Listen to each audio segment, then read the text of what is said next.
ঢাকা দক্ষিণ সিটি কর্পোরেশনের মেয়র হিসেবে ইশরাক হোসেনকে শপথ পড়ানোর দাবিতে নগর ভবনে অবস্থান কর্মসূচি পালন করছে তার সমর্থকরা। প্রধান ফটকে কয়েকশো লোক অবস্থান করায় সিটি কর্পোরেশনের স্বাভাবিক কার্যক্রম ব্যাহত হচ্ছে, যার কারণে বন্ধ রয়েছে নাগরিক সেবা। বৃহস্পতিবার সকাল 10টা থেকে ইশরাকের সমর্থকদের পাশাপাশি সিটি কর্পোরেশনের শ্রমিক ইউনিয়নের বিপুল সংখ্যক কর্মী নগর ভবনে অবস্থান নেয়। ইশরাক হোসেনকে মেয়র পদে শপথ না পড়ানোর পেছনে স্থানীয় সরকার উপদেষ্টা আসিফ মাহমুদ সজীব ভুঁইয়ার ইন্ধন আছে দাবি করে তার পদত্যাগ দাবি করা হয়। ইশরাক হোসেনকে শপথ পড়ানোর দাবিতে প্রথমে সিটি কর্পোরেশন ভবন ও পরে প্রধান উপদেষ্টার বাসভবন যমুনার সামনে বিক্ষোভ করে বিএনপির নেতাকর্মীরা। শপথ পড়ানোর বিষয়ে লিভ টু আপিলের শুনানিতে আজ নির্বাচন কমিশনের বক্তব্য উপস্থাপনের কথা রয়েছে।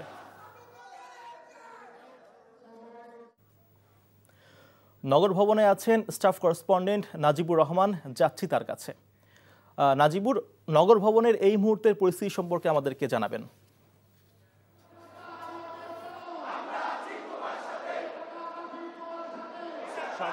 15 দিনের মতো বিএনপি নেতা ইঞ্জিনিয়ার ইশরাক হোসেনের শপথের দাবিতে তার সমর্থকরা নগর ভবন এবং তার আশপাশের এলাকায় অবস্থান নিয়েছে। আজ সকাল 10টা থেকে আমরা দেখেছি এই কর্পোরেশনের যারা শ্রমিক ইউনিয়নের নেতাকর্মীরা রয়েছে বা ঢাকাবাসীর ব্যানারে যে বিএনপি নেতাকর্মীরা এবং ইশরাকের সমর্থকরা তারা এসে এখানে উপস্থিত হয়েছেন এবং অবস্থান কর্মসূচি পালন করছেন। এই অবস্থান কর্মসূচি থেকে তারা বারবার দাবি জানাচ্ছেন যে অবিলম্বে যেন আদালতের রায় বাস্তবায়নের মাধ্যমে ইশরাক হোসেনের শপথ অনুষ্ঠানকে আয়োজন করে সরকার, এবং তারা এরই পাশাপাশি দাবি করছেন যে এই শপথ অনুষ্ঠানটি বিলম্বিত করছেন স্থানীয় সরকার উপদেষ্টা, এবং তারা অভিযোগ করছেন যে তার ইচ্ছাতেই এই শপথ অনুষ্ঠানটি আয়োজন করছেন অন্তর্বর্তী সরকার। এই কারণেই তার পদত্যাগও তারা এখানকে দাবি জানাচ্ছেন। এবং আপনাদেরকে যদি একটু বলি যে নাগরিক সেবা কিন্তু চলমান এই আন্দোলনের কারণে পুরোপুরি ভেঙে পড়েছে, অর্থাৎ 15 দিন এই সিটি কর্পোরেশনের সকল কার্যক্রম বন্ধ। সামনে ঈদুল আজহা, এবং এই ঈদুল আজহাকে কেন্দ্র করে যেই প্রশাসনিক গুরুত্বপূর্ণ কাজগুলো রয়েছে সেগুলো কিন্তু অনেকটাই আটকে আছে।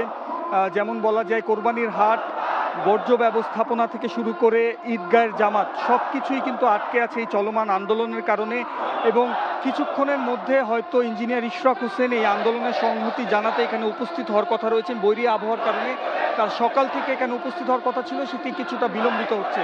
এবং আপনাদেরকে আরও যদি একটি তথ্য জানাই যে যতক্ষণ না পর্যন্ত ইশরাকের এই শপথ অনুষ্ঠানের দাবি তাদের পূরণ হয় ততক্ষণ পর্যন্ত তারা এখানে অবস্থান কর্মসূচি চালিয়ে যাওয়ার কথা বলছেন, এবং তার পাশাপাশি কিন্তু কঠোর আন্দোলনে যাবেন এমনটাও তারা এখান থেকে ঘোষণা দিচ্ছেন।